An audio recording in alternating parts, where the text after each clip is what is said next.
சுற்றி சூழல் விழிப்புணர்வு செய்திகள்.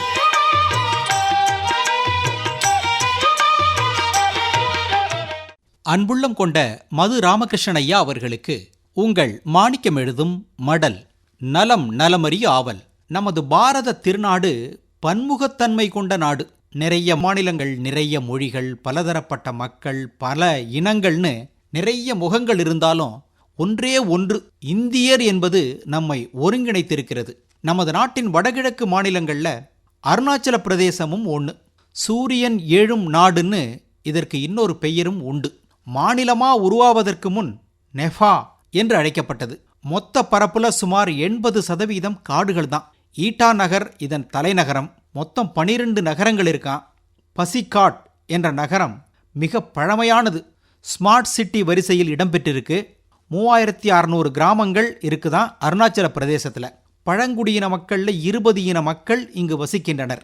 இதில் ரொம்ப முக்கியமானது 80% பரப்பு காடுகளாய் இருப்பது தான். கற்கால மனிதர்கள் வாழ்ந்த பல பகுதிகள் இங்கு இருப்பது கண்டுபிடிக்கப்பட்டிருக்கு.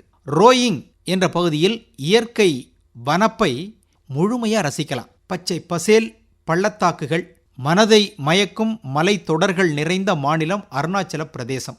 மது ராமகிருஷ்ணன் ஐயா, உங்க கோட்டூர் மலையாண்டிப்பட்டணமும் மலை சார்ந்த ஓரளவுக்கு காடுகள் சூழ்ந்த பகுதி தான். நீங்க எப்படி முழுக்க தென்னந்தோப்பை நம்பி இருக்கிறீர்களோ அதுபோல அந்த மாநிலத்தில் விவசாயம் இருக்கு, மீன்பிடி தொழிலும் இருக்கு, ஆடு வளர்ப்பு தொழிலும் இருக்கு.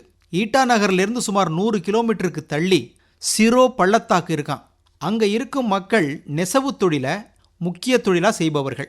நம்ம சிறுமுகை நெகமம் பகுதி மாதிரியே அருணாச்சல பிரதேசம் தவாங் மற்றும் மேற்கு காமே மாவட்டங்களுக்கு இடையே உள்ள சாலை 4170 மீட்டர் உயரத்தில் உள்ளது. ஆண்டு முழுவதும் திறந்திருக்கும். இந்த சாலையில் கடுங்குளிரிலும் விருப்பப்பட்டவர்கள் பயணிக்கலாம்.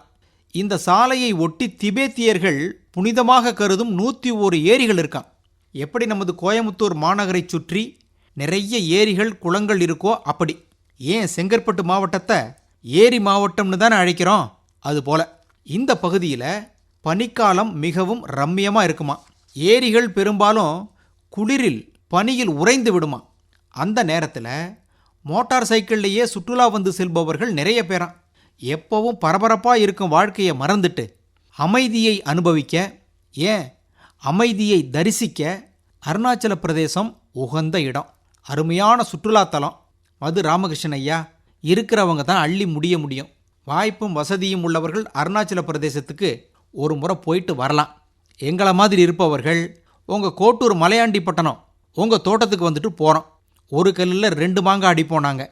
ஒன்று, ஒரு சுற்றுலாத்தலம் பார்த்துட்டு வந்த மாதிரி ஆகிடும். 2வது, நீங்கள் முழுக்க இயற்கை விவசாயம் செய்பவர். எப்படி இயற்கை விவசாயம் செய்து லாபம் பார்ப்பதுன்னு தெரிஞ்சுக்கிட்டும் வந்துடலாம். அப்படித்தானுங்க? நமக்கு ஒரே ஒரு விருப்பம், ஆசை. அது பேராசைன்னு கூட சொல்லலாம்.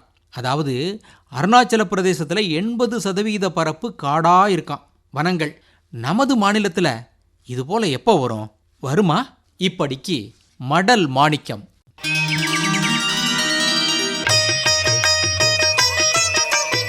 நம்மை சுற்றி சூழல் விழிப்புணர்வு செய்திகள் கேட்டீர்கள்.